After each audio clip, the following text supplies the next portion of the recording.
Good evening. We're going to talk tonight about the issue of Techelet, those blue things that we're putting on the Tsitsit nowadays, right? People are putting on. I'm not putting it on, but some people are putting it on, not me. But anyway, where does this come from, this whole idea, right, of having Techelet on the Tsitsit, blue on the Tsitsit? It comes from the Pasuk, right? Hakanat Patil Techelet, right? It says that, what does that mean? That you have to have altogether, right, 4 strings of Tzitzit, and you fold them over, it becomes 8. You fold it over, it becomes 8. One of those 4 strings, according to the Torah, has to be Techelet. One of them has to be blue, right? 3 white and 1 blue. That's the way it is, right? You make it, you fold it over, you do a nice job there. You do all the knots and the twists and everything, and that's your mitzvah tzitzit. The truth is, right, that there's 2 mitzvot over there. There's one mitzvah of the white, right, and then there's mitzvah Techelet, 2 different things. So what does that mean? Since they're 2 different separate mitzvot, you can have one without the other as well. In other words, you can have white, even though there's no Techelet, you don't have any Techelet, let's say, right? Like now in our generation, we don't have Techelet, right? So since we don't have Techelet, we still do the mitzvah of white. It doesn't preclude one the other, because it's two separate mitzvot. Understand? So this is the reason why we do what we do. We put the white only. Because Techelet in our times, it doesn't exist. Okay, so the question is, so if that doesn't exist, then why does it exist? I mean, why people are using it, right? That's the question, right? Why are people using this blue stuff? So we'll see what all that means. First of all, right, to understand what the Techelet was and where it came from, right? So the sages tell us in Masechet Menachot, right, over there, the Gemara, it says over there, and also in Masechet Shabbat, it also has some sources over there, regarding what it was exactly. So according to a definition of what it was, they say, and Rashi also explains over there as well, we're talking about it was some kind of a sea-dwelling creature, right? Why do I use this terminology? Because according to the commentaries, it wasn't really a fish, right? So then, what is it? It's a mollusk, right? That's what we call it, right? A mollusk is like a sea worm, basically. It's a worm that dwells in the sea. That's what we call mollusk, right? So what does that mean? Since it's a worm, it's not kosher, right? This is the idea. Okay, it's not kosher. It's okay. We don't care about that, right? The Techelet, right, is also coming from a non-kosher animal. It's coming from a worm, basically. That's what the Gemara says, right? So since the Techelet is not kosher, right, we don't eat it. That's something else, right? We can't eat the worms that come from the sea. But when it comes to the issue of using it for tzitzit, so we're taking this worm, right? Okay. So question is, what does this worm look like, right? So the worm basically looks like a fish. That's what it says in the Chazal. It is a worm. It's not a fish, but it looks like a fish. It has a shape of a fish, right? You know, kind of like an oval kind of thing. Okay.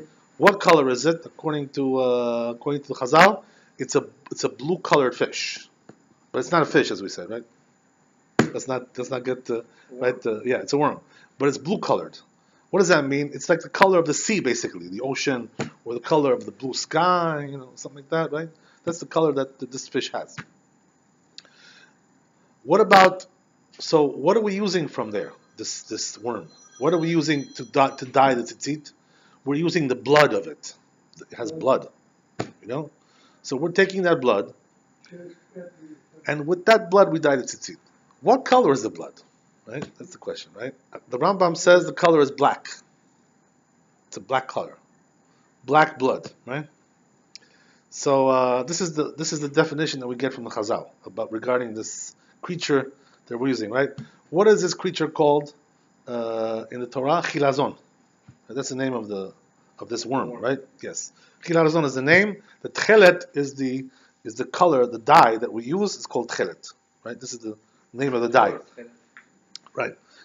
I'm sorry? The color is called Techelet. Right. The dye is called Techelet. Right. That's what it is. And also color is called Techelet. Right. What color is that? It's like a sea. It's a sky blue, basically. A sky blue color. That's what it is. Like the sea. Yeah. That's right. So this is the definition that we have from the Chazal. There's also other definitions which are like external as well. What does that mean? The Chazal say in the Gemara, the aforementioned Gemara that we mentioned, that this fish only comes up once in 70 years. What does that mean? The other times, it dwells in the depths of the sea. It goes down, doesn't come up. So since it doesn't come up, we can't catch it either. Basically, because we can't really go down there. Nowadays, we do go down there. We have submarines, all kinds of stuff, right? But I don't think people are going to take submarines to catch these worms, right? I doubt that. So what happens is like this, right? That it comes up once in 70 years. So because of that, it's an expensive commodity. Rashi explains, right? Why is it expensive? Because it's very rare. You got to wait 70 years. Can you imagine? Once in 70 years comes up. So that means you're going to pay, you want to buy this stuff, you're going to have to pay a lot of money for this. You know what I mean? Spend any money from Mitzvah. I'm sorry? From Mitzvah, you give all your money from Mitzvah. Right, so this is a different discussion, but what I'm saying is, right, that the nature of this substance is that it's a very expensive commodity. So what does that mean? That if you are buying it for a cheap price, that means that, it's pretty suspicious what you're doing. In other words, you're probably not buying the right thing because, it's not going to be a reasonable price, this thing. It's going to be a very unreasonable price. So that's also another definition, right? That what? It comes up once in 70 years. Very rare phenomenon. Another thing is, right? Can I bother you? I'm sorry to open the door because you locked it, I think. So if somebody wants to come in, just in case. These people are security happy people, God bless them. Okay. So, okay, good. So, as we said, this is the Zohar Kadosh, right, in Shemot also adds another qualification here, right, which is what? It says Zohar Kadosh, basically, this substance, right, which is the chilazon, that worm, is found basically in one place according to Zohar. Where is it found? Only in the Kinneret, right, in the Kinneret Sea, right? Lake today they call it Lake Kinneret. They call it a lake, whatever. In the times of the Bible, we used to call that a sea, right? Today it's designated to be a lake, whatever. God knows. It's in Israel, right? Yes, it's in the north, right? Yerushalayim. It's in the north. Yeah. There's no sea in Yerushalayim. Yerushalayim is a dry area, right? But in the north, you have in Tiberia, that area, you have all the Kinneret, right? 3 hours away from Yerushalayim, right? Yes. So now, right, this is according to Zohar Kadosh. This is the place where the chilazon is found to make Techelet. Good. So we're getting now we're getting a pretty decent idea of what this thing is. Besides that, there's also a Rambam, right, who delineates very precisely what this thing is and how it's used and so forth and so on. A lot of laws that he brings down there. So a lot of things he says, right, are very precise. What does that mean?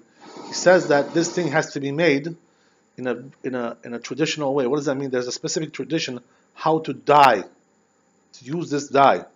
You have to know how to the traditional way to do it. It has to be done in a way which is according to Masoret, right? The Rambam says like that, right? If it's not done like that, it's no good. Why? Because it's not going to last. It's not going to be lasting. It's going to fade. All kinds of stuff like that. Whatever.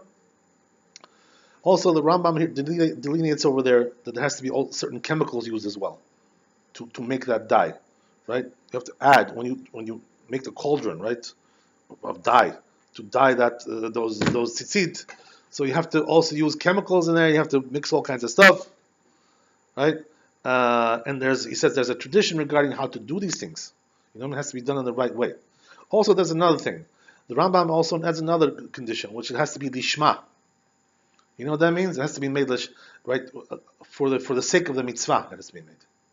If a person made it for business or whatever, it's not kosher. You know what I mean? So there are things like this, right? That have to be made lishma, like tzitzit, tefillin. There are certain things. If you don't make it like that, it's not kosher. It may look kosher to you, right? Everything was done perfect, but the intention was no good. Kavanah was not there. If it's not there, it's no good. That's why when you buy tzitzit, right, you need to have a hechsher on that, right? Because if you don't have a hechsher on the tzitzit, how do you know there was made lishma? Maybe it was made by some Arabs, They know how to do these things. They can make it. So how do you know it wasn't made by an Arab or it wasn't made by some goy, whatever? You never know who made it. Or maybe it was made some secular Jews. who are not religious, the same like a goy, same thing as a goy. What's the difference, right? You understand? So this techelet also requires to be lishma. If it wasn't made lishma, if it wasn't made with all those conditions that he mentions, the Rambam, not kosher. Also, another thing, right? The Rambam mentions that it also has to be right. He says the dye, the blood of that this worm, right? This chilazon is black color, right? He also points that out. It's a black. In other words, the blood is black, right? We mentioned that, but the Rambam gets into this, right? So what does that mean? That if we now, according to all these things, right? These things we just delineated, all these rules, all these conditions, and we look at now. Take a look right at today. What's going on today, right? These colors which are being sold in the stores and being made, in the factories, whatever, all these things. How does that match up with all the things that we just described? Does it match? Doesn't match? What's there, right? Okay, so basically, right, you have to understand one thing. On the market currently, right, more or less, there's two types of Techelet, this fake Techelet which is being sold. I call it fake, right? You understand why. So one was actually discovered by one rabbi. This was about over 100 years ago, right? Can you imagine? Who was this? This was the Admor Mirozhin, big Hasidic rabbi from Europe, right? So he was very much into this whole thing of Techelet. He wanted to revive this mitzvah, make a revival, whatever. It's because he said, we're lacking this, it's too bad. We should have that, that element in our service of God. So therefore, he tried to find, right, the right species to make Techelet from. So he looked around, this and that, whatever. So finally, he found one fish, right, which was called the deonon. That's the name of the fish, right? So this fish, right, unfortunately, doesn't match up to what we just described. Why doesn't it match up? First of all, it's not a worm; it's a fish. It's a real fish. Number one, right? But Rashi says it's a worm. Chazal say it's a worm. So it doesn't match up with that idea at all. Also, right, regarding the color of the fish, right? The Chazal say the chilazon was blue color. This fish is black. You know what I mean? It's not the same thing. So meaning what? That basically all these things that we just talked about. Also, where is it found? Right? It doesn't come up once in 70 years. It's there all the time. It's like any other fish, just swims around in the sea. Whenever you want to catch it, you can catch it. There's no pattern there of timing. 70 years, this, that, whatever. Right? Also, regarding the location, it's not limited to being located in the Kinneret only. It's not even there at all, I think. So basically, what we have is that all this doesn't match up with any of this what this rabbi discovered. And this is the reason why most of the Gedolim, right, when he presented this to the Gedolei Israel in that generation, they pretty much, told him to take a walk, right? Go jump in the lake, right? Go jump in the sea, right? With those fish. Why is that? Because it doesn't stand up to the descriptions that we have. Whether it's the Rambam, whether it's Rashi, whether it's the Talmud, doesn't stand up to any of them. You know what I mean? So the truth is, right, that this rabbi had an interesting problem also. He had even a bigger problem, right? That, as we said, that the color of the blood of this fish was black, right? But the problem was that when you dyed it, it never came out to be blue, which is supposed to be the color that you have, on the Techelet. It wasn't turning out to be blue. So he, that upset him because, his whole theory just fell into the water, So he was upset. So what did he do? In order to solve that problem, right, whatever, I don't know if this was really called solving, but he looked for some people who know how to dye, like they're professional dyers. So he found one guy from Italy, these Italians, they know how to dye, they know how to dye clothing and stuff. It's a big profession by them. So he finds one guy, Italian guy, right? He brings him over, and he tells him, you know what? I want you to make from this blood of this fish, I want you to make it into blue. Can you do that? You have the right technique. So lo and behold, right? This dyer, right, Italian guy, comes up with a technique to do that. Okay. So you may think, oh, very nice, right? Very good. So the truth is, right, that this was very bad. Why is that? Why is it very Who bad? is making it? I'm sorry? Big problem. Huh? Not a Shem Shamayim. Oh, okay, that's something else. But he was just looking to get the technique. He wasn't looking to get from him the actual right, the actual making of it, just to get a technique from him. Teach us how to do it, and we'll do it then. You know what I mean? So what happened was right that he taught them how to do it, and they started to do it. Actually, can you imagine? They even built factories, because they had Hasidim. These people, Right, that money behind the Russian, in that place, they were Hasidim, and they all listened to this rabbi. He was their Admor. He was their Rebbe. So therefore, they all listened to him. And what they did was they started to use that stuff to make tzitzits like that. And so what happened was that they built even factories, to produce this stuff. They had factories built. They say, by the way, that who destroyed these factories? It was destroyed by the Nazis, because when they came to wipe out the Jews, they also destroyed these factories. So what happened was that there was one of the first chief rabbi of Israel, the modern state of Israel, was Rabbi Herzog. So Rabbi Herzog, when he was before he became chief rabbi, when he was in Europe still, he also researched this issue of Techelet, of the Chilazon. So he, after he looked at this whole thing with the Admor Mirozhin, what he did, he came up with the conclusion that this was a total fabrication, right? This whole thing, right? Why is that? Because as we said, it doesn't match up with any of these things. But also, what he found was something even more pronounced, even more problematic, which was more disturbing. Yeah. So you know what he found? He found that the way this Italian guy told him to make the dye, in order to make it blue, basically the whole thing was it was a whole scam. It was a scam. Why? Because this technique that he was using, they weren't actually using the blood of the fish to make that dye. In other words, they were using some kind of external process which was using chemicals. You understand? But the source of that was not the blood of the fish. You know what I mean? So this was like a total sham. The whole thing was So Rabbi Herzog basically, once he realized this whole thing was a scam. So he basically his conclusion was that this thing is totally not kosher, not reliable, not anything, whatever. So basically, what was this whole idea behind this this whole attempt here to revive the Techelet? You know what it was basically? We have some Hasidim who are who want to revive the good old days, nostalgia, go back to the old days, go back to history. So they look for all kinds of ways to justify this kind of thing, whatever. But in reality, it doesn't really come out. Doesn't really this so basically, Rabbi Herzog said, okay, fine, this thing is totally not worth anything.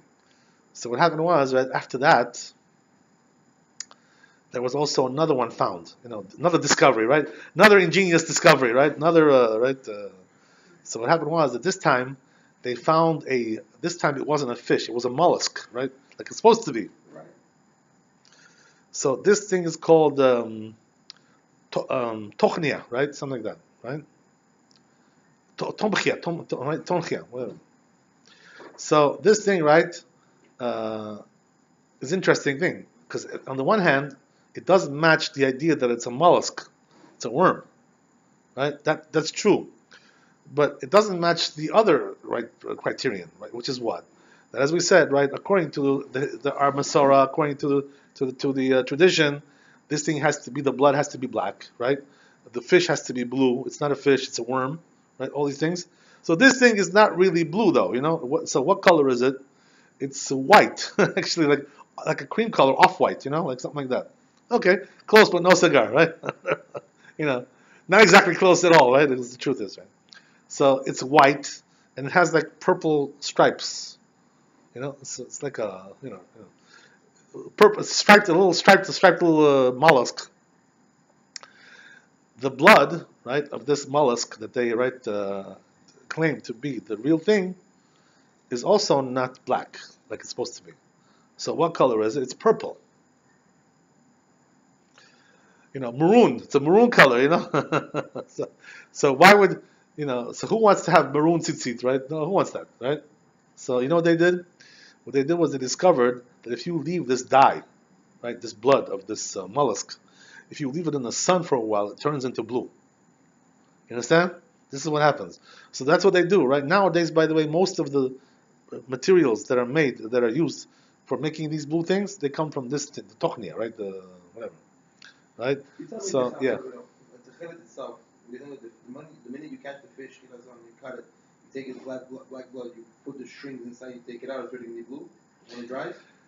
So what happens is like this, right? As the Rambam said, this is a process. You have to take that blood, you have to put it into a cauldron, heat it up, put chemicals in there. You know, it's a whole tradition how to do that. Yeah? Yeah, it's a whole tradition. Like It's a very complicated process. You know what I mean? How to do it. And if you don't have a tradition for that, you can't do it. There's certain people who knew how to do it, right? Well, the question is, who knows how to do it? That's the question, right? Who knows how to do it? Today, nobody knows how to do it because we don't have a tradition. In other words, we haven't been doing it already for right, exactly. So why, how would anybody know how to do it? We don't have a tradition regarding Do that. we have a tradition for Kitoret? I'm sorry to go somewhere else, but We don't have a tradition. there was a family, right? But that family's already gone, right? Long gone. So the only way to revive that will be to have Eliyahu Navi to teach us how to do it, right? they have to bring it from Shaman, right? Yeah, probably. Ruach HaKodesh, whatever. Okay. That's the only way to do it, right? The traditions are all lost already. These things are lost. So same thing over here. You understand that we don't have a tradition how to make this thing. We don't know how to do it. So what does that mean? But also regarding the colors and the shapes, it doesn't match up with any of these things that we have from Chazal.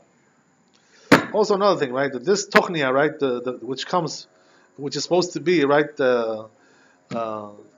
it's supposed to be this tochnia is supposed to be the real thing, but the truth is, right, it doesn't come up every 70 years. It exists all the time. Understand? So it doesn't match up with the definition of Rashi and the Chazal that it comes up every 70 years. It also doesn't match up with the color, not with the color of the blood, not with the shape of the mollusk, not with the color of the blood, not with the color of the fish itself, not with the shape, right? And also for sure, right, it doesn't match up with the Zohar, who says that it comes from the Kinneret, right? Because this thing comes from the Mediterranean Sea, this mollusk, right? So totally, totally off, totally, absolutely off. Would you say that Shemazon still exists within the Kinneret? I'm sorry? Does the species of fish still exist? We don't see it, right? How they search?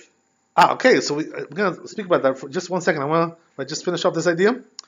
1 second. I'm gonna speak about that. Sure. So what we want to say like this, right? That basically what we're seeing over here is that these two substances that were tried to use to make Techelet, both of them, right? Whether it's the older one, which was done by the Admor Mirozhin, and whether it's the new one that was done by the new fashion guys over here today, right? The newfangled guys. The truth is, this was also found quite a while ago. It's not something really new. It was found like 100 years ago. This thing discovered. This whole thing, right? Okay, whatever. So anyway, the point is, right, that it doesn't match up at all. But besides that, right, I want to tell you what it says in the Chazal. We already discussed the Gemarot, right? Some of the Gemarot, what they say. But there's also Midrashim. There's also Shar Kavanot, which is the Arizal, right? So what's written over there? All the Midrashim say, right, whether it's the Tanchuma or the Binash Rabbah, they say that Techelet doesn't exist today. Right? We don't have it today.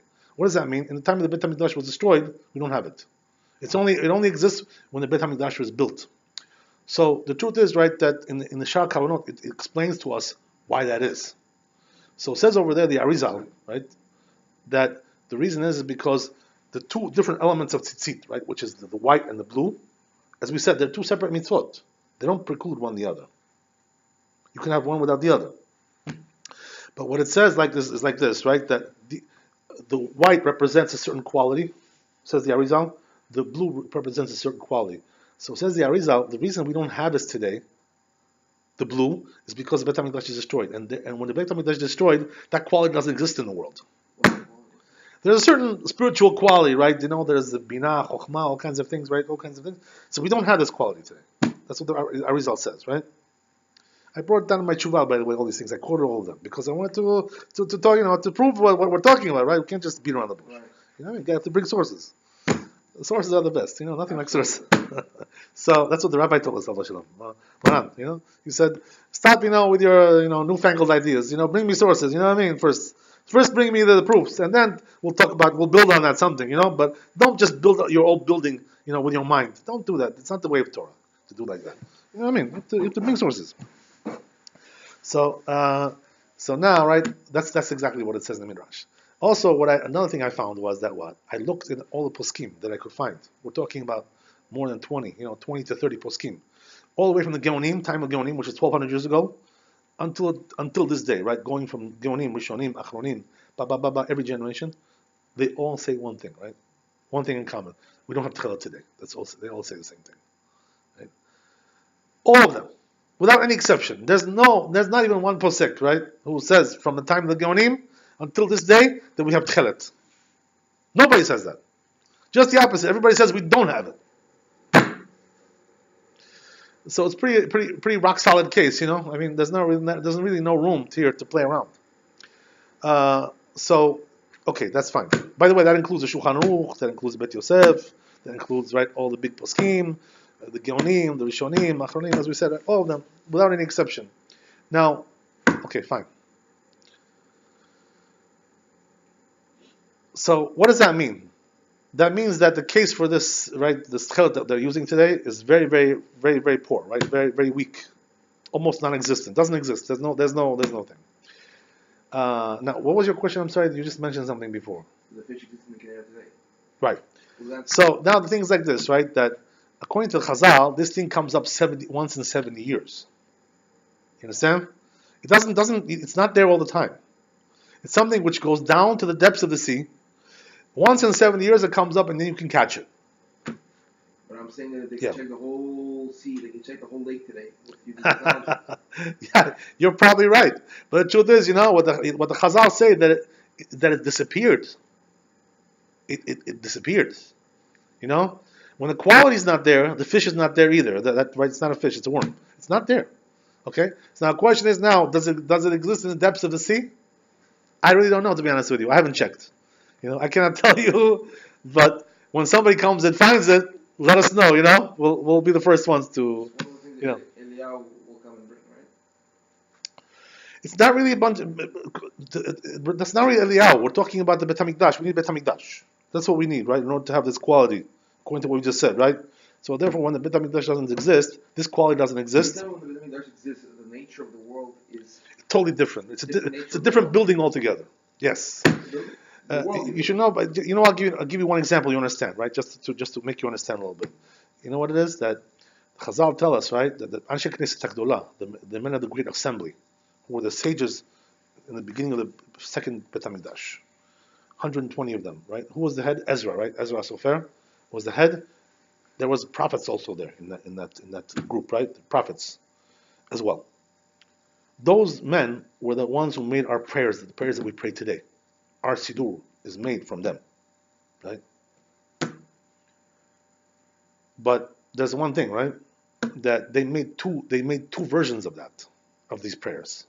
We only have one version, right? We have let's call these two versions, right? There's the Galut version, the exile version, and then there's the Bet HaMikdash version, when the Bet HaMikdash is built. Understand? So what does that mean? That the prayers that we're going to pray when the Bet HaMikdash is going to be totally different than what we're praying now. There's no resemblance whatsoever. No way. You understand? Have we seen it? Do we have a manuscript? That's the whole thing. I personally don't have it, but they made that. The Anshe Knesset Hagdolah, they made two recipes. It's put down in the Chazal, right? Put down. They made two recipes. One is the Galut recipe, and the other one is the Bet HaMikdash recipe. So they knew the Bet HaMikdash will come again, the third one. Obviously, but when they wrote it, it was built at that time. You understand? So they were using those prayers at the time? Yeah, they used it already. Yeah, sure. Yeah. You understand? So what does that mean? That means that the quality of Bet HaMikdash and not Bet HaMikdash is totally different thing altogether. The world is different. You're right. So why you know why the prayers are different at that time? Because you don't need to pray so much. Hashem is with you. It's like you just call, hi, okay, come help me. That's all you need to say. You don't need to say too much. Is that what it is? Yeah, because the reason why our prayers are so long, why we have to pray in the morning for an hour, what's the reason why? Because we're so deep into the galut, we're so much into klipot, that we need to say a lot of things to get out of that, just to have our prayers heard a little bit. I'm sorry, you're saying that when the Bet HaMikdash exists on the earth, that the world has the providence of God upon it? As the Gemara says, right, that the Gemara says like this, right, since the Bet HaMikdash was destroyed, there's like a steel barrier between us and Hashem. Like Trump wants to build a steel barrier, So there's also a steel barrier between us and Hashem. Meaning what? That our prayers, like there's a steel barrier blocking them. Can you imagine? We're being blocked by a steel barrier, right? Even the Mexicans can't get through that, right? For sure. So all the more so we can't get through it, How right? do we get it back? All you have to do is Bet HaMikdash. Then the barrier goes away. When Bet HaMikdash is built, all Yeah. the things that we do as Jews, what like So when the barrier is not there, all you say is a couple of words. Hello, come help me. That's it. He's right there. Hashem is right there for you. No korbanot, no this, no psuke de zimra, all this stuff. Don't need all that stuff. in the second Bet HaMikdash was like this too. That's the way it was. You understand? In the first Yeah. one even more so. Even more so, right? So you understand what we're talking about? So Bet HaMikdash has a different quality altogether. That time is different quality. It's a different quality altogether. So comes now, right? These people, these new fashion guys, right? Some professors and this and that. They try to tell us, oh, this is the real Techelet. Give me a break. We have a tradition, Don't try to break our tradition. Don't try to distort our tradition. Why are you trying to make something which is not true? It doesn't fit the description. I'll tell you something really funny, right? As we said, right? These people, by the way, who are marketing this stuff are making a lot of money. You understand? It's a big business already today. So what does that mean? That they have a vested interest in having like a Pushing the idea. right, pushing the idea. So what they tried to do, right, several years ago, when they were trying to make this explode, they invited all the big rabbis, to come and see how they make it and all that. They wanted to get like a supervision, OU. They want to get to OU on that. So, you know what happened, right? One of my rabbis, who I used to study with a while ago, like we're talking about 20 plus years, he was also invited to go there, to this factory. It's in Israel. They make it over there. So he went. Why not? What can you lose, right? Got nothing to lose. It's true. If it's true, it's true. If it's not true, it's not true. Nothing moves. Okay, so he comes back after he goes there, right? And I see him. I see the rabbi, and I asked him. I said, Rabbi, what did you see over there? What's the bottom line? What's the verdict over here? So you know what he tells me? He says, I don't understand what these people want from me. He says, it doesn't fit the description of Rashi, what they make. It doesn't fit the description of the Rambam. He says, how can I give a hechsher on this, How can I tell them it's kosher? Based on what? We have the Rashi, we have the Rambam. It doesn't fit any of these descriptions. So what's there what are we going to rely on? From the sky we're going to drop it down? No such a thing like that. You can't just, make up some things in your head. Oh yeah, well this is, this is really means that. Like blue really means black. Purple really means red. And red really means yellow. You can make all these kinds of things. There's a rabbi downstairs who does that. These things. That guy. Downstairs. Everything doesn't fit his will. He distorts into something else. This is a person who's a kofar. A person who's a denier. When it doesn't fit, it's not convenient for its description. He changes it to a different description. That's not what it meant. It meant something else. What do you mean it meant something else? Just because you can't find it, it doesn't mean that it means something else. Stick to the true interpretation of the words. Don't try to distort it and to twist it out of the proportion. Why? For what? You're trying to be what? You're trying to make up a new Torah? You're a reform rabbi? What kind of thing is this? This is reform. This is how reform starts. This is the whole thing. Anyway, getting back to what we said, right? So, according to what we just said, there's a pretty weak case. These people who are selling this stuff, are really, they're defrauding the community. It's fraud. It's a problem. All the Gedolim, they all looked at this, None of them accepted it. None of them wore it. None of them, gave hechsher on this. None of them. All the Gedolei Israel, we had many Gedolei Israel, Baruch Hashem. 20, 30, big rabbis we had. Most of them already passed away, as you know, right? Unfortunately. But none of them gave hechsher on this. None of them used it. None of them, gave any good word, said one good word about this thing.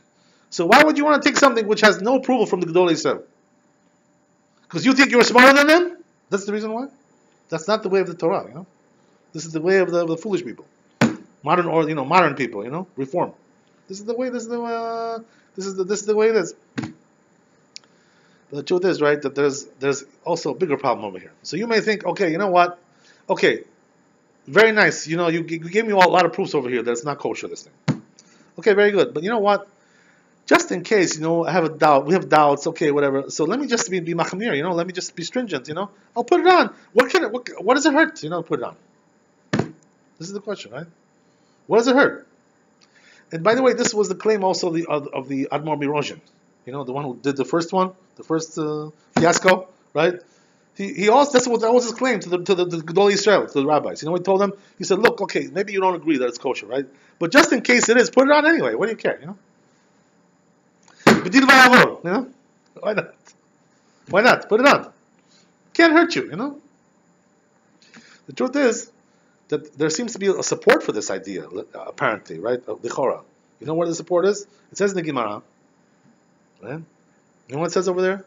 Masechet Benachot. It says over there that if a person doesn't have Techelet, right?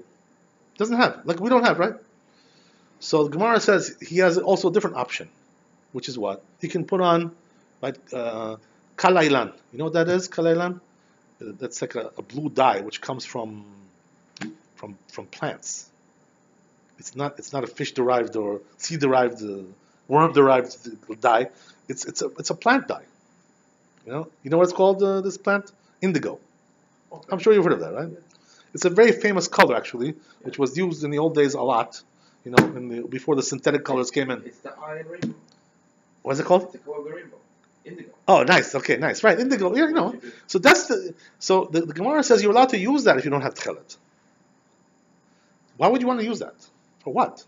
You're not fulfilling your obligation. Why would they say that? Yeah. Sorry. Why would the rabbi say That's exactly my question, right? Why would they say that? Right. Why would they allow you to use that? So you don't have a heart pain, I don't have this. It's a psychological thing, Makes me feel better. I don't know, Makes me feel good. I feel like I'm doing something, like I did something. Okay, good. So what's wrong with that? So apparently this supports what the rabbi said, right? This is the Admor Mirozhin. He said that, put it on. What does it hurt you? Just like we're allowed to put indigo, put that on also. But Chazal said this. What are you talking about? You understand? Here it's more problem. Right, but it's the same thing, no? It's a fake dye. It's a fake dye. It's not. It's Why? a fish. It's closer to variation. It creates a... And therefore what? And therefore you're lying. You're distorting the truth. Here, the Chazal said you can do it unless it's plant. It's a whole different species. Okay, interesting idea what you're saying, right? But let me elaborate a little bit more, right? What the problem is. The problem is like this. The problem is that when they put on this indigo, right? They had also the real Techelet at that time. Understand? So this was the reason why they put it on. They put it because everybody else was wearing Techelet, Right? You don't have it. You feel bad. So, we make you we give you like a consolation prize. Okay, put that on, You shouldn't feel inferior to the others. But nowadays the problem is that nobody puts on that stuff. There is no Techelet today. So therefore, right, what the problem is that when you put it on, you're being just the opposite, right? Instead of being inferior, you're trying to be superior. So what's the problem? So be superior. What's the problem with that?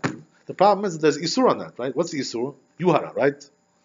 Where does it talk about this? Bava Kama. Gemara Bava Kama. In Daf Pei Aleph, it says over there, right, that what? That person who does things to try to look superior to the others, he's obligated to be excommunicated, right? That's the excommunicated person like that.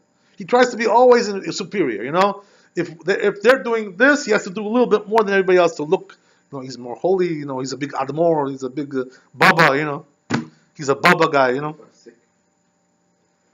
Right? We have people like this in the neighborhood, those people, right? They have to put two tefillin in front of everybody to show them, you put one, but I put two. I'm superior to you. You know what I mean? You, you don't put blue, I put blue. On the tzitzit. You don't put. I put, The Gedolei Ador, they don't put the blue. I put, I'm better than all Gedolei Ador. I'm better than Ovadia, I'm better than Rabbi Yashiv. I'm better than Shlomo Zalman Auerbach. Right? I'm better than Moshe Feinstein. I'm better than all these people. Who are these people? They're nobody to me. Rabbi, did he wear blue? Nah, nobody wore it. Nobody wore it. So now let me explain to you something interesting, right? So as we said, when a person does this, he goes over the issue of Yuhara, right? And therefore, according to this, the chief rabbi, right, Rabbi Yitzchak Yosef Shlita, our good friend, he also agrees that there's a person who puts this on, he's going over a prohibition because of this. There's a prohibition, and he can be excommunicated for that. You understand? Yeah. Even though today we don't excommunicate for these reasons, because people are not even smart enough to understand what these things mean. Right. We're like, we're playing dumb, like as if we don't know. So okay, fine, we don't excommunicate, but there's still prohibition there of yuhara, So a person shouldn't be like that. Don't try to be like superior to everybody. When everybody else is not wearing talit, you also don't wear talit. People come from mincha, we don't wear talit from mincha. They come and they put talit, It's not allowed to do that. On Shabbat, we wear black and blue suits. They come and wear white suits, to make themselves look like Kabbalists, whatever. Not allowed to do that, right? It's brought down in the Chazon Ovadia, brought down in the Be'er Hetev, right? It's brought down. This is not allowed. To wear white in a place where they don't wear white. What does that mean to wear a white suit? They also wear white hats, white shoes. Everything is white, right? Everything is white, but everybody else is wearing blue. The Gedolei Hador are wearing blue and black, and these guys are wearing white. How does that come? So this Gedolei Hador, technically speaking, right, has the right to excommunicate this guy. That's because he's offending him. He's offending his honor. Okay, fine. So we're getting a little bit right the idea. The truth is, right, that the Rav Stern. I'm sorry. Yes. About like Ovadia Yosef. I mean, he's wearing. He wore. Okay. Something that wasn't black and white. Oh, good. I like that. That's good. Good question. Oh, good question. How do you Okay. explain what he wore? Very good. Okay. Or someone in Jerusalem wearing a gold robe or something. Right. The Strimel, whatever, all kinds of things like this. Yeah. Everybody, but like Yeah. a gold. Yeah. Right. It's also a Bukharian thing. This one. Yes. Okay, so let's this is a very good question what you're asking. Yes. This is a very good question what you're asking. So we have to answer that, right? Because it's going to explain this prohibition much better once we answer this question. So the way it goes like this, right? That if your community, first of all, right, I'm going to tell you, if your community has a custom to wear these things, so you're allowed to do that because everybody does that there, That's the way it is in your shul. That's the way it is in your community. So that nobody's gonna look at you like you're something weird. You know what I mean? So regarding these Bukharian things, the whole community does it. And so it's fine. Everybody knows when a person has a simcha, he puts that robe on. Yeah, you know how it is, right? That's the way it is. That's great, fantastic, right? The rabbis, whatever it is, right? Everybody has these things. So regarding what the rabbi Alav Shalom, the man, he was wearing, right? So things like this, right? This is a traditional garb that's worn by the Rishon LeZion, chief rabbi of the Sephardic rabbi, right? So this is like something, which has been going on for 500 years already, you know what I mean? So this is not something which is gava or yuhara. You know why? Because he's a chief rabbi, he's a leader of the community, so he's allowed to look distinctive, right? The whole point is, right, that the chief rabbi is supposed to look distinctive. He's supposed to, look different than everybody else. Right, exactly. By the way, this is brought down in Halakha also, right? The Rambam says the Talmid Chacham is supposed to look a little bit different than everybody else. You know what I mean? You shouldn't look like everybody else. A little bit different. You should behave also different. Graceful. You know what I mean? Right. More graceful, more, more honorable, whatever. All these things, right? Okay, whatever. So the point is, by the way, you should know also that this prohibition of yuhara, right? There are people who are exempt from this. So I'll tell you a story, right, where we learn this from, and you understand what I'm talking about. So as we said, right, this comes from Bava Kama, Pei Aleph. It says over there like this, right, that there was Rabbi Chia and Rabbi Yehuda Nasi who were walking together one day, right? Two of the great leaders of the generation. So what happens is, right, that comes Yehuda ben Nicosia, right? This was the name of this guy, who was a Talmid of Rabbi Chia. He's walking with them too. So what happens is, right, that Rabbi Yehuda Nasi and Rabbi Chia are walking on the sidewalk, like everybody else. This guy goes into the streets, where the cars are. In those days they didn't have cars, right? I'm just using as an example, right? But the truth is that he was going in a place where there was mud. There was mud. There was like ponds, so he had to jump over the water, shouldn't sink in, He has to jump. He can't walk in a normal way there because it's all rivers and ponds. Right. So Rabbi Yehuda Nasi looks at him, notices this guy, making a total mockery out of himself. What is he doing? So he tells Rabbi Chia, he says, this guy belongs to you? He's one of you guys? He says, you know that, you know what I'm going to do with this guy? He says, he's your Talmid, right? I'm going to take an axe and chop his legs off. That's what he says, right? You like that? Serious guy, don't play games. Right, so what do you mean? He's going to chop his legs off? Is that what it means, right? So Rashi explains over there, right? He meant to say, I'm going to excommunicate him, I'm going to put him in Nidui, put him in Cherem. So why to put him in cherem? For what? Because he was jumping in the water and jumping in the mud? What do you care if he's jumping in the mud? You're making himself into looking like an idiot. So what does it matter to you? So you know what it was? That the reason why they were walking on the sidewalk and he was walking in the street was because the sidewalk over there was private property. You understand? So this guy was trying to avoid trespassing. That's what it was. Right. You know? So he was jumping around the mud over there. Jump, buck. So, but these rabbis are not bothering to do that. They're not medaktik. They're not particular about that. Right. So the question is, if it was private property, why wouldn't they want to particular? Why not? Because there's You understand? Because there was a rule made by Yoshua bin Nun. You know, can you imagine when he came into Eretz Israel that you're allowed to do that in the rainy season because there's no other choice. So therefore, what he did was he made a takana, he made a decree that when it comes to the rainy seasons, when there's no choice, you're allowed to walk on private property. So they were doing according to what Yoshua bin Nun made a decree like that, right? And this guy wants to be machmir, you know. So he wants to look holier than them, you know. I mean, I don't rely on leniencies, you know. I go all the way. I jump in the water. I jump in the mud, you know. So Rabbi Nasi says, you know what? This guy trying to make himself look better than us. We're the Gedolei Ador. We're the big rabbis of the generation, and this guy trying to make a mockery out of us. He's more religious than we are, you know. Oh, more religious. I see. Okay, so I'm going to excommunicate him. So Rabbi Chia saved his hide, right? If it wasn't for him, this guy would have been gone, right? They would have gone him, right? So what happened, right? Rabbi Chia tells him, he says, no, don't take him seriously. He says, he's a good boy. Leave him alone. So he tells him why. Why is a good boy? So he said, this guy's a chassid about everything. You know, he's a chassid, this guy. He does everything in the chumrah.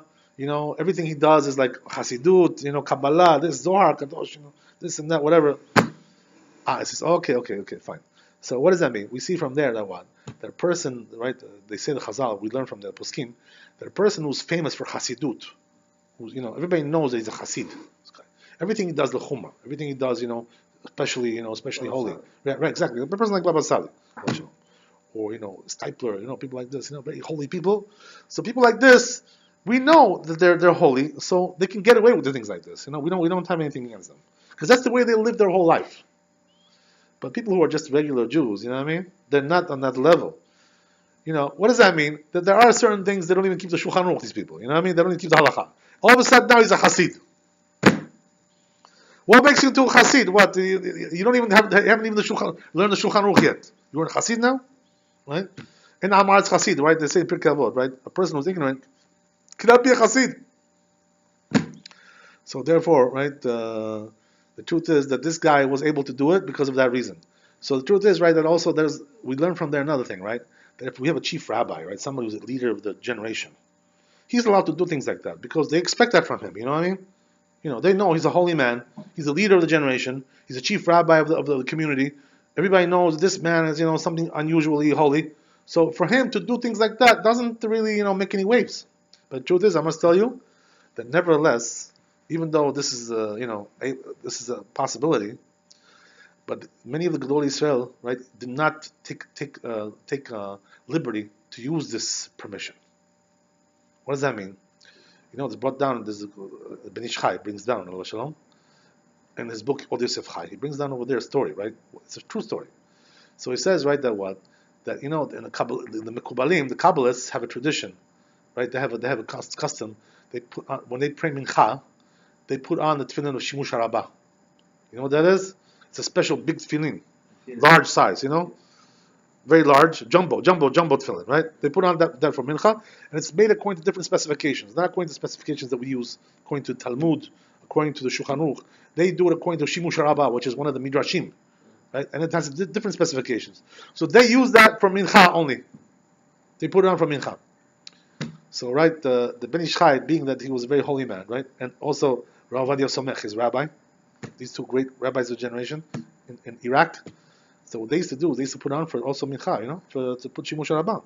But they didn't want to go with the issue of yuhara, of being arrogant, of being haughty. So even though they were able to do that technically, because they were known to be holy, they were known to be chassid, but nevertheless, they didn't want to avail themselves of this liberty. So what did they do? You know what it says over there? He says, we used to go up to Ezrat Nashim for mincha. We used to lock the room there, right? Nobody could get in, and then we used to put shimush rabbah. Nobody should see us. Understand? So they were cognizant of this, right? And they were careful not to transgress this prohibition of Yuhara. Understand? So we see from there, right, that this is not a joke. Same thing I must tell you, right, that when we had people coming, we were learning, Yochavedat in the Moreno Rabbeinu, right, was our teacher. So that was one of his yeshivot. And I must tell you that a lot of big rabbis used to come there to lecture to us. They were invited to come there, right? Big Kabbalists also, like Rav Mutzafi, Rav Yaakov Hillel. They used to come to us all the time. We saw them, these people, right? Also Rav David Basri. These were the 2-3 big Mekubalim of this generation. But I must tell you, every time they came to us, and they prayed with us, never they did anything over there that we don't do. Even though in their place they do extra stuff. They put on tefillin, 2 tefillin, they put on talit, they put on this. But when it comes to praying with us, they pray like everybody else.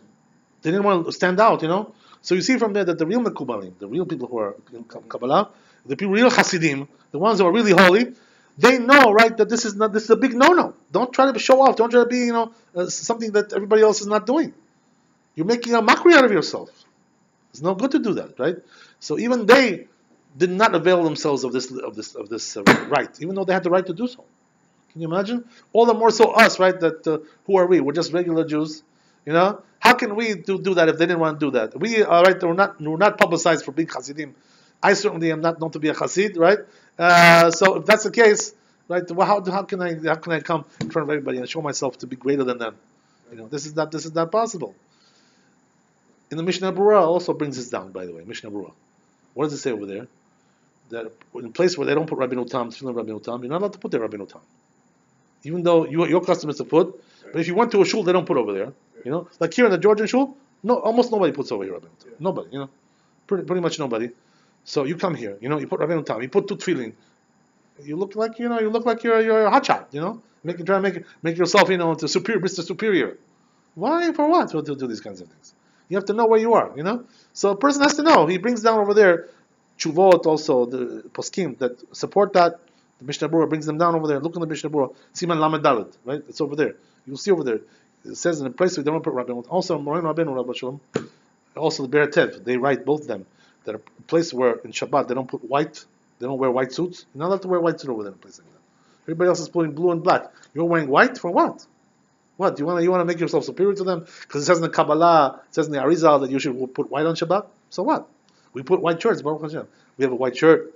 We have white undershirt. Right? We have So we have the truth is right that the Arizal says, according to the Arizal, a person should have 4 begadim that are white on Shabbat on his body. Right? So we fulfill that because we have 4 things that we put. Right? I don't think so, but okay. So whatever, you understand. So the point is right that there's no problem, there's no issue. So why should a person have to resort to these kinds of things when it's not even necessary or whatever? Why to show yourself, try to be superior? So the same thing applies over here with this Techelet. That for sure it's not kosher. There's no question about that. It doesn't match any of the opinions of any of the rabbis of the Chazal. It doesn't match any of them. The funny thing is, by the way, they say there's a story brought down. I guess it's true, I don't know, but there was one rabbi, who was Rosh Yeshiva. I think he's still alive. And they say that what he does is like this, right? He doesn't put his Techelet on every day, but he puts it on only on Shabbat, this Techelet, this blue thing, this fake thing. And he puts it on and he hides it though, so he doesn't shoot and show it, because he doesn't want to go over the Yisur of Yuhara. So he puts it inside, Tsitsit Katan, he puts it inside. So people want to come and tell me, one person came to me and said, "Oh, what? You say that there's no rabbis who support this. But this rabbi wears it." So I said, "Yeah, but this rabbi wears it, but he doesn't show it to anybody. He wears it only on Shabbat. And all the other Gedolei Ador don't wear it. So we're going to listen to one guy against all the Gedolei Ador. That's what we're going to do. So how can you? This is not the way of Torah. If we have rules of majority, all the other rabbis are bigger than him also in Torah.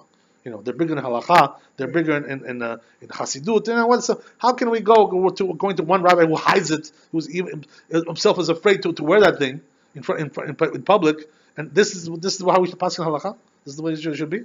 So I told him, I said, if you did like that rabbi, I wouldn't have a problem with you. You do it in the open. This rabbi does it hidden. That's something else. He hides it. That's a different story. So because of all these things, Rabbi, there's also another thing, right? which I want to tell you, that Rabbi Sternbruch, right, in his book Tshuvot V'Hanagot, he also brings a different reason that you're not allowed to wear this blue thing, right, this fake blue, right? What's the reason why? He says there's also another isur of Bal Tosif, that when you wear, right, according to some Rishonim, according to the Ritva and other Rishonim, when you wear this blue thing, you're going also on the isur Bal Tosif, right? You're adding something which is not from the Torah, right? Even though not everybody agrees with this, right? But there is an opinion like that. So says the Rav Sternbuch, this is also another problem. That you, in other words, so basically what we're saying is that a person who wears this thing is going over on two isurim possibly, and for sure he's going over on one. You know. So therefore, right? How can we, how can we allow such a thing like that? So says Rav Sternbuch over there, he writes that if somebody would wear in my community this thing, I would object against him. I would tell him, you're not allowed to wear this in my community. You know, no way, right? He's a big rabbi. Rav Sternbuch is a big Talmid Chacham. So he also writes like that in his book. So therefore, Rabbatai, we have here two prohibitions, right? I want to finish it off with this, right? An interesting thing, though, just for the sake of research, right? Mechkar, to a little iyun, right? A little interesting question, right? Seems to be a contradiction in the Talmud regarding this, right? What does that mean? That, as we said, right, that the Midrash and the Arizal, they say, right, that doesn't exist today Techelet, and all the poskim say like that. But the truth is, there seems to contradict one Gemara, which is right, which says like this, right? There comes one of the rabbis and asks his friend, right? How do you do Techelet today nowadays, right? How do you do that? So they give him an answer how he does it, right? So the question is like this, right? That we just said that we don't have Techelet. So this was this is already in the time of the destruction of Beit HaMikdash. So how is he asking them how they do Techelet, right? How they do Techelet if they don't have Techelet? He's asking him for the compound. You understand? Right, but it seems like from the language that they were actually doing it. You understand? Because he didn't say how is it done. He said, how do you do it? Maybe within the 70 or 100 years after Beit HaMikdash destruction? No, this was way after that. You understand? 500 years. Hundreds of years. I can't tell you. It's hard to say that such a thing like that. Yeah, it's interesting what you're saying, by the way, that maybe they saved it. Maybe small circles. Okay, I don't know. It's possible, But the truth is that it's an interesting idea. But there's also other problem, right? There's also another Gemara which also seems to contradict what we just said. Which is what? That it says that after the first Beit HaMikdash was destroyed, right? Nebuchadnezzar, the king of Babel, he wanted this blue color, the dye. He wanted this Techelet for his own royal clothing, to look like a hotshot, whatever. Right, it's beautiful, beautiful color. So therefore, he left Jews over there in Eretz Israel, even though the Beit HaMikdash was destroyed, in order to bring this color to him, that he could use it, that they should cultivate this, and then produce it. He left Jews over there for the sole purpose of producing the Techelet. Right? You understand? So there's a little problem there, Why? Because this was already destruction of Beit HaMikdash at that time. The Beit HaMikdash was destroyed. So how was there Techelet? You understand? So it seems to contradict what we said. So how do we answer up this question, right? So the truth is that if you look at there's a Rashi that says, right, that the truth is there isn't one type of Techelet, there isn't one type of Chilazon that you can get this blue dye from. There's several types, Rashi says. So what does that mean? That it seems like after the Beit HaMikdash is destroyed, right, there's also types of Techelet which can be used for dyeing clothing. You understand? But not for tzitzit. It's not kosher for tzitzit. What does that mean? Since the Beit HaMikdash doesn't exist, so there the Techelet doesn't exist. The real Techelet, which is used for tzitzit. But there are other types of mollusks that we can derive that blue dye from, which are not Techelet, but can be used for making royal clothing, right? That's something else. So that does exist after the destruction of Beit HaMikdash. Right? As we also see, by the way, that they're using this tochnia, right, this thing, whatever, that they're using today to dye blue. There are blue dyes that can be made from mollusks today. But the problem is it doesn't fit the description of what it was in the times of Beit HaMikdash. It doesn't have the description that it fits in terms of the Techelet that they were using for tzitzit. As we said, right, all the details are not matching up with what we have. So therefore, right, the only thing that we can say is that there must have been also other types of Techelet, other types of mollusks that were being used for making blue dye. But when it comes to the real Techelet, which is used for the tzitzit, so there, right, the Chazal tell us in the Gemara, right, and the Rashi also backs it up, the Rambam, right? The Zohar, right? That this only comes up once in 70 years.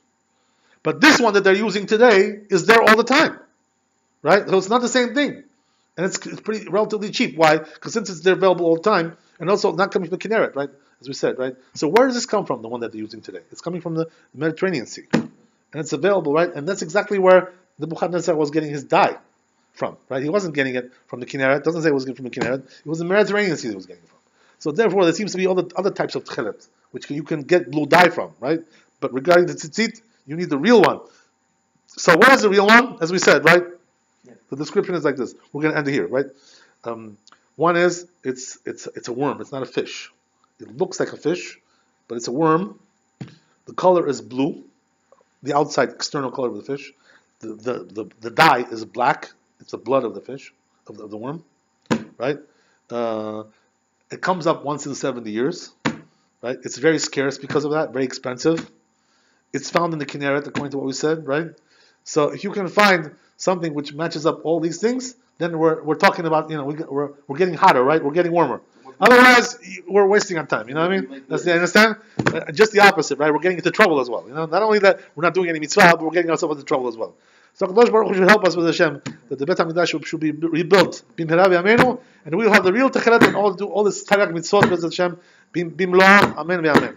Chazak u'Baruch. Thanks for coming. Thank you. God